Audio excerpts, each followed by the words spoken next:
Welcome to the Simpler Business Podcast, where we talk about ways to do what you love and serve your people in a way that brings you income and freedom. I'm your host, Marissa Roberts. Join me as I chat with my favorite entrepreneurs about how they simplify their biz so that you can simplify yours. If you are uncomfortable selling, it is not a sign that you're not good at it. It's more likely you're just trying to wing it and you don't have a process to follow, and you're making it more about you than you are about your potential client. So take the focus off you, put it on your clients and customers, and you'll find sales so much easier. My guest today says selling is ultimately about providing value to your prospects in a way that makes them excited to exchange their dollars for your offer. Why? Because they're confident that your offer will change their life in some way, and that transformation is worth the money. It's time to ditch the outdated pushy strategies and learn how to sell by combining your sales skills and kindness to meet prospects where they are and earn their business effortlessly. And my guest today is going to show you how to do it. CEO of Sales Maven, Nikki Rausch, has the unique ability to transform the misunderstood process of selling.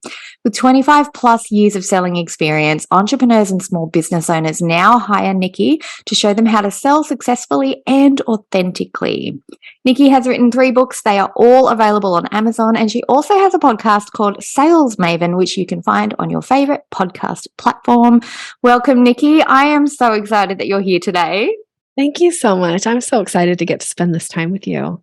I love talking sales with people who are comfortable selling and who are comfortable showing people how to do it, because I think everybody has that ick factor at the beginning when they're just starting off, right? I think I don't want to be too pushy. I don't want to be too salesy. I don't want to be too in your face with it. And we do tend to think of it in terms of us perspective instead of client perspective. So I think what you do is really, really important. Thank you. I think one of the biggest misconceptions oftentimes is that people think that sales is something you're supposed to do to somebody. And I teach that sales is actually something you do with. And when you start showing up and you have this with attitude, that it's a collaboration, it's not something you're doing to another person, then it gets so much easier, not just for you, frankly, but also for your prospective buyer. Yeah, that takes a lot of pressure off just hearing just that. I think it's like if there's one thing we walk away with on that episode, that perspective is the way to go, I think. And, it's not like we're forcing our stuff on people who have never heard about it before, right? I think that's the other misconception with sales is like people are like, no, I kind of have to hammer it into them it's a numbers game. In order to close, I've got to hit as many people as possible. And it feels really aggressive. But people kind of miss that there are subtle cues and buying signs that people give us when they're interested in doing business with us, right? What are some of those signs in your experience have you seen? Yeah. So buying signals are such a big part of the selling process. And when people give you buying signals, the objective is to act on it, invite them to the next step. And if you're not paying attention, oftentimes you can miss them. So I have a book that's just about buying signals, but there are 17 main buying signals. So obviously we're not going to go through all 17 today, but I'll give you some of the kind of the basics of them, which some of them you might think, well, yeah, duh, that's super obvious. And are you issuing the invitation that goes along with it? Because if you're not, you're missing the buying signal. So first and foremost, a buying signal is a verbal or nonverbal cue somebody gives that indicates interest. An example of that is somebody might say, oh, Marissa, I heard one of your podcast episodes and I have a question about such and such. Like if they're asking a question about something, then that's a huge buying signal. And I want you to answer the question. And I want you to follow up with them in an invitation for them to take that next step with you.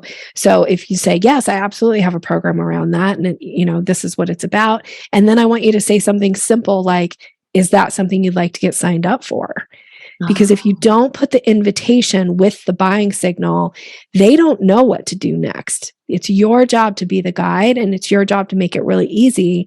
So you want to invite them to next steps. So if somebody's asking you a question about your work, about what you do, follow up with an invitation, because even if it's not a buying signal, they're not going to clutch their pearls and be offended that you invited them. They'll just say, no, thank you, right? Yeah, that's such a good point. And I think we all stop just before that invitation a lot of the time because we're worried about being too pushy. That's where that pushy factor comes in. But you're right. I can think back now on sales conversations I've had in the past with people where we have this awkward stumbly moment where they've had to go, so do you just want to send me a link to book in? And I'm like, oh, okay, yes, I do. And then I look like such a dork. And they were just waiting for me to tell them how to take that step. Yeah. So be the one to initiate it. And again, let them say yes, no, or have a question or whatever. So if somebody's asking you a question about your product, your company, whatever it is that you do, be willing to issue that next step invitation. You will find that you will book more clients this way, and people will feel more satisfied with their interactions with you because they'll know what to do next. Yeah. We're truly guiding them, which is what they're coming for us for in the first place. Yeah, that's a good point. So what about things like discovery calls? That seems to be a block that a lot of my listeners have, is like discovery calls. Yes, I can book clients through them, but they take so much time and I feel like I'm giving everything away for free on a discovery call. You have a particular way to pre-frame your discovery calls before you conduct them. And I'd love it if you share with our listeners how you do that. Yeah. So the pre-frame is something that you do at the very beginning of the call, and it really kind of sets the tone for the call. So I'm going to give you an example of a pre-frame, and everybody, by the way, should have their own version of this. So I'm going to give you an example of it, and then you can tweak it from there and make it your own. So you say at the beginning of the call something like, "Thank you so much for taking this time to meet with me today. The purpose of our call is to talk about X, Y, and Z," right? Whatever that is. We're scheduled to chat for about, and then you say the amount of time. Mm-hmm. So we're scheduled to chat for about 30 minutes. And then you say, "Does that still work in your schedule?" And then you wait and you make sure they say yes. Mm-hmm. Because if they're like, "Oh, I have to leave in 15 minutes to go get the kids," or, "Oh, I have another appointment," or whatever, you don't want them spending their time and energy thinking about, should I tell Marissa that I have a hard out, or should I wait? Because then they're caught up in their head thinking about something else, and they're not fully present in the conversation. So you give them a range of time, and it also sets the parameters. Like, this is not a pick your brain session. Like, this is the purpose of the call is this. And then once they say yes to the amount of time, you say, "Now, in order to make this meaningful and productive for you, is it okay if I start with a couple quick questions?" Because that's my objective, is to take the lead in the conversation, but I'm going to ask permission to take the lead. I'm not going to just dive in to my questions, and I'm not going to make it about me. So I say, in order to make it meaningful and productive for you, is it okay if I start with a couple quick questions? That creates safety. So now the other person's like, okay, I know what we're supposed to do and say next, not like, oh, I need to launch into my life story. Right. Yes. So it helps take the lead. And then, because you just said, is it okay if I ask you a couple quick questions? Now you should have a set list of questions. So I don't believe you should coach on calls. I believe you should ask questions that lead people down the path to hiring you. That's a really good point. Okay. So I know the questions are going to be different for everybody, right? Because it's going to be different depending on their industry, what they're selling, how it can actually help people. And I think a lot of us as business owners, we get into business because we love what we do. So we do know the questions to ask. We know how to uncover pain points and struggle points and how to transition into helping people. But do you find that there's anything that we tend to miss on a discovery call if we're caught up in the moment? Is there anything that you think we definitely should include that you don't see a lot of people doing on a regular basis? Well, this could be specific to the industry that you're in, but I find that a lot of people shy away of asking the question about budget or investment. Yes. They're so afraid to go like, what are you looking to invest in order to solve this problem, right? Guilty. Or what is your budget for working with a sales coach, right? Like, people are afraid to ask this question because they're like, oh, people never want to answer it, or, oh, they're going to not tell me the truth, but the fact of the matter is, if it's an important, relevant question, especially those of you who are working with corporate clients, that is absolutely a question that should be asked, because you don't want to spend a bunch of time putting together a formal proposal, spending your time and energy on something like that, where you come back with an offer that's a, $35,000 proposal, and they go, oh, we were just looking to spend $1,000. That's such a disconnect. So don't be afraid to ask that question. And if you're not getting the right type of answer, because people are like, oh, I don't know, we've never worked with someone like this before. You can give a range. You could say to somebody, now, typically when I come in and do a training, it ranges somewhere between $3,000 and $10,000. What's your budget to bring in a trainer? And so I just put some parameters around it. So if they say to me, well, our budget's $100, then I know I'm not talking to a prospective client. And I might say, is that negotiable? Is that something you guys, obviously we're so far apart here. Or I might say, it sounds like maybe the best place for you guys to start is to buy a couple of my books and spread them among your sales team.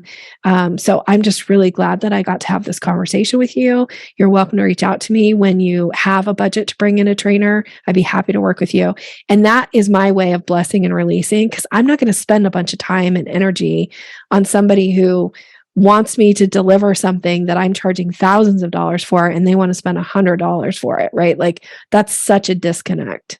Yeah. But the wording that you used just then was so good. It didn't feel abrupt. It didn't feel like that they weren't good enough to work with you. It felt like, oh, you're just not quite ready yet, but here's an option I have for you at the stage you're at now. I really like that. That was really good. Oh, good. Thank you. Thank you. So we touched on the whole don't coach in your discovery call a second ago. And do you mind if we talk a bit more about that? Because that's such a classic issue for so many of us. We go right into just helping them with the problem, and then we wonder why they don't sign up with us after that. Have you got any tips on how to stop yourself from coaching in a discovery call, or really just what to tell yourself so you don't do it? Yeah, so I feel really passionate about this one. I'm going to say this is a soapbox moment for me. So, and I want to explain, because I know that there is a lot of people who are teaching out there. Oh no, coach, give them something, show them how incredible you are, and then they're going to want more. But the fact of the matter is, here's why you don't coach. And I use this analogy all the time. I always say, like, imagine all of your resources, all the expertise that you bring to your clients. And it's like a big, beautiful beach, and it kind of sits behind you. It sits over your shoulder. And it's like every grain of sand on that beach is a resource that you bring, that once they hire you, that they get access to all the resources, right? Yeah. But when you coach on a call, you just take one little resource, one little grain of sand, and you think, oh, well, I'm going to give this little grain of sand because I know behind me there's this cool, beautiful beach and it's got all these resources. But they can't see the beach. They don't know what you know. So they think that grain of sand that you gave to them is the beach. Why do they need to hire you now? So it's super important that you do not coach on your discovery calls. You ask really smart questions. And you mentioned this before. I do recommend having a set list of questions that is specific to you. And those questions should lead people to hiring you. So for instance, think about something that's unique to you. One of the things that's really unique to me, and the thing that I coach a lot around, is how to create curiosity when you're talking about your business. So one of the questions that I ask is, do you know how to create curiosity when you're talking about your business? Now, most of the time when I ask people that question, they get this blank look on their face and they're like, what? Well, that's a leading question, because it implies that I do know how to do that. Because I asked you the question and you don't know how to do it, I might be the coach for you because I can teach you how to do it. So by asking really smart questions that lets people like get a taste of like, oh, well, obviously Nikki knows how to create curiosity. Why else would she ask me this question? Instead of like, well, let me teach you how to create curiosity. And they go mind blown, because when I teach it, people are like, what? I never, ever even thought about this. And they know how great and how powerful it is. But then can they turn around and do it? No, because I gave it to them as this tiny little grain of sand. I didn't get into the nitty gritty, and I didn't help them form their own curiosity creating statements. But once they hire me, they pay me money, they learn how to, when we craft their curiosity creating statements, they come back and they're like, I'm booking clients now because I'm creating curiosity. Like, they've got it. That's how you help people really get results, is by delivering what they actually need. So coaching a little piece on a discovery call, it's not enough. If that was enough, they really wouldn't need to hire you. So stop trying to prove how good you are, and just stand in your place of credibility and authority and ask the right questions. Yeah. And I suppose if they're on the discovery call in the first place, you've shown them a level of authority and expertness and credibility. So they wouldn't take the time to get on a call if they didn't already trust that you knew what you were doing in your field anyway, right? Yes, that's right. Yeah, just getting on the call itself is quite a commitment these days. In the days of text messages and Slack messages, and it's a big thing. So I think if you're on the call in the first place, you can be confident about the fact that people are interested in working with you. They just want to know what it entails and how to do it in most cases. Yeah. So in that case, I think coaching would, completely just turn them off completely, because they'd be like, well, I've got what I need. They don't know how to apply it. They don't know how to make it their own, but they think, okay, well, I can go away now and not need to worry about anything else, and then wonder why they don't get results, because they're not actually doing it with you and learning the ins and outs. Yeah, because there's, yes, you can give people surface level, right? Like you can find a lot of podcasts where I've been on and I talk about creating curiosity, but can people actually do it? They can when they work with me, for sure. Yeah. But the people who just hear me talk about it, can they do it? Oftentimes they're like, I think I'm doing it. But then when we dig into it, it's like, well, you're missing this step, or you're like, you're doing this thing over here that I actually teach not to do. Or you're saying, it's like all the ins and outs, like you said, it comes when people actually sign up, work with you, and then they get access to all your resources, that big, beautiful beach that you bring to the table. Yeah. That's so helpful. Already I'm like reviewing conversations I've had in the past where like, oh, this could have been a fork in the road moment. It would have gone a completely different way right at the start of my career if I had known that, and that. Yeah, that's really helpful. So what about that stumbly bit at the end then, right? Where you've kind of given the invitation to work with you, but it still feels like you haven't quite locked it in yet. I know a lot of people that I've talked to about discovery calls have mentioned that actually closing the sale, like actually booking in the meeting or making the appointment to work together, like actually making that practical step to know that they're going to show up and be your client, seems to be a bit of a hurdle that people go over. Like they might share a link to book in with them, but then it never actually happens. They don't actually book in. Have you got any tips on making that a bit more effective? Yeah, and that's so common. So if that resonates with somebody who's listening, they're like, oh yeah, that's me. If you have a bunch of people that you're like, I think these people are going to hire me, and 3 months later you're like, I think they're going to hire me, and now you're not sure, chances are you're not making it easy as you think you are, and you're not asking for the business. So I teach a 5-step process to a sales conversation, and step 5 is the close. And it's the second most missed step in the sales conversation. Most people think they're closing, but they're not. So closing means actually getting a word, like a sentence out of your mouth that's issuing that final invitation.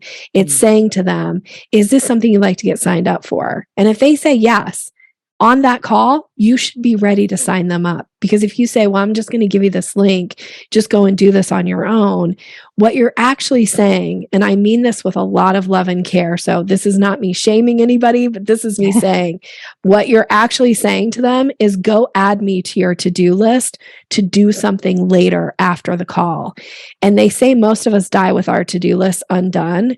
And they often say, I don't know if you've heard this stat out there, maybe you have, Marissa, you tell me, have you heard the stat out there as to, on average, how many decisions an adult makes in a day? I can't remember the number, but it was a lot. Yeah. So what's your guess? Like just to play and just guess with me. Oh, how many decisions a day do you think you make? If I had to pick a number out of the air right now, I'd be like 30 to 50 decisions a day. 30 to 50. Yeah. So they say the average adult makes between 30,000 and 60,000 decisions a day. So when you say to somebody, go and add me to your to-do list, what are the chances you're ever going to get to the top of those 30,000 decisions they have to make? No. It's slim to none. And as their days go on, now, if you're 3 days out, now you're 90,000 decisions below the fold. I don't know if you know that term. They say now when you get pushed below somebody's fold, the chance of them actually like going back and reviewing it, it's slim to none that it's going to happen. And it doesn't mean they don't want to hire you. It's just that they're bombarded with all these immediate decisions they have to make. So when you're not able to sign somebody up immediately when they express interest, because it's easier for you if they use a link, or it's easier for you if they do this other thing, you're actually making it harder for the client to pay you money. And the harder you make it for people to pay you, the less the chances of them actually signing up are going to be. But on the flip side, the easier you make it for people to sign up, the easier you're like, if you can take their money right then in the moment, chances are they're going to give it to you, because that's one less decision they have to make because they already made it. Yeah. They don't have to then go do something else. So stop making people like, it's like, we're not playing tennis here. You lob the ball and they got to lob it back, and you go back and forth. The more times you try to hit a ball to somebody's going to drop the ball, and it's probably not going to be you. It's going to be your client or prospective client in this case. Yeah, I think we can all kind of relate to that too, because we all know what it's like to have that full inbox or to have all these things to do and to feel like, oh, I've missed something because it did go below the fold, and then it was just out of sight, out of mind at that point. And people can get to a point where they even forget that they've had the conversation with you if enough time goes by. So so in the moment is really important, and being able to confidently nurture people into taking the step with you while they're with you on the call, that's a big difference, in terms of results. Wow. Nikki, you are just full of golden tips. I feel like we learned so much in such a short space of time. And I know a lot of listeners are going to want to dive in a little bit deeper. And you have a free training, right, on your website that's going to help people master the sales conversation. So are you happy do you want to tell us a little bit about that? And So I mentioned before that I teach a 5-step process to a sales conversation. I call it the selling staircase. So I did put together a mini training for your audience where they can go and hear the deep dive of the 5 steps, which one of them, by the way, is creating curiosity. So this is an opportunity for you, with just a few minutes time and commitment on your part, get through that, and it will probably change the way you're structuring your sales calls. So I encourage you to do it. If you're not having the success with your sales calls that you want, listen to this training, because it will likely change the way you're doing your sales calls. It'll make it easier for you, and it'll make it easier for your prospective buyer to say yes to you. So you can get it by going to, is it okay if I give the link? Yeah, go for it. Yeah. Okay. So if you get it, go to yoursalesmaven, maven.com/simpler. So this is specific for your audience. So yoursalesmaven.com/simpler. You can download that training. That is my gift to you. So you can get that for free. Oh, thank you. I'll make sure to leave a link in the show notes so it's really easy for people to access it. And for those who want to see you a little bit more, is social media the best way to go, or is email the best way to get in touch with you, on your website? Where can people reach out? Download the training and then we'll be connected. So there's that. And then also, if you are a social media person, I tend to hang out probably on Instagram and LinkedIn the most. So if you just search Nikki Rausch or Sales Maven, you're going to find me. Lovely. I'll pop some links in for that too. And I know a few of us will be ready to dive in even deeper. So for those of us who are like, right, I already know I'd like to work with you further and actually make my discovery calls more effective, do you have a program that people should look into? I do. I have a group coaching program. It's called the Sales Maven Society. And in that program, you get access to me in live calls twice a month, where you can come ask your question and get very tailored coaching specific to you and your business. You get access to my training center, where there's a myriad of trainings on different sales related topics. And you get access to a private group where you can tag me in questions daily and get answers. So that's the Sales Maven Society. And I think you said you'll put a link. Yeah, I'll make sure to there's go a grab link. that. Yeah. Yeah, that's so good to be able to just ask sales related questions whenever you need to and just have an answer for it. That's a really, really helpful way to do it, because it's going to cut down all that time of people trying to Google the answer to everything and figure out which one actually applies to them. That's going to be super helpful. So yeah, I'll make sure the link is in the show notes for all of those things. Thank you so much for being here. I just feel like you've taken a lot of pressure off people. Like it kind of really lifts that weight off your shoulders to know that sales don't have to be scary. You just need to follow a pathway. You just need to guide the conversation and know those couple of important steps that make a difference to whether or not the calls are going to be a success. And I just feel like you've made it so much easier. So thank you, Nikki. Thank you so much. Thanks for having me. And I really appreciate this opportunity to share with you and to share with your audience. I have loved having you on. And everybody listening out there, I hope you've enjoyed the conversation as much as I have. Let us know what you think. Come and find us on Instagram. I'll leave links below, and leave a rating or a review on Apple Podcasts, because I want to make sure that we're talking about topics that are relevant to you. If there's anything else you'd like to talk about, let us know. And I will see you all in the next episode. I hope you enjoyed this episode of the Simpler Business Podcast. If you did, please subscribe, rate and review us on Apple Podcasts. There's a link in the show notes to make it nice and easy for you, just the way we like it. If you're ready to simplify and scale your business, you can get started with my free audio class at marissaroberts.com. See you next time.